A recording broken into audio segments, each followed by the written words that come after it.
ఈ సందర్భంగా సంస్థ కొలసాని రామచందర్ మాట్లాడుతూ అర్హత ఉన్న వారికి సాయం చేయడానికి మానవతా సంస్థ ముందుంటుందని, తమ సంస్థ రీజనల్ చైర్మన్ శ్రీ కొత్త సుబ్రహ్మణ్యం గారి సూచనల మేరకు కమిటీ ద్వారా పారదర్శకంగా లబ్ధిదారుల ఎంపిక చేస్తున్నట్లు తెలియజేశారు.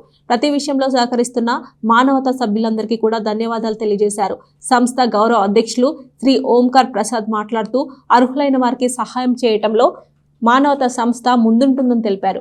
మహిళా విభాగ అధ్యక్షురాలు శ్రీమతి కె కళ్యాణి మాట్లాడుతూ మానవత్వానికి అధిక ప్రాముఖ్యత ఇచ్చేవారు మానవతా సంస్థలో సభ్యులుగా ఉండడం ఆనందించదగ్గ విషయంగా తెలియజేశారు. కార్యక్రమంలో సంస్థ secretary Shri P Venkat, vice president CP Vasu, treasurer Shri SV Sharma, Shri Chittineni Sambasivarao, Shri Paruchuri Mallikarjunarao, Shri Malladi Arjun, Shri Kavuri Nageswararao, Shri H Srinivasarao, Shri P Srinivas, Shrimati P Sivarajakumari, Shri K Ravindranath, Shri K Madan Mohan Rao, Shri Karthik తదితరులు పాల్గొన్నారు.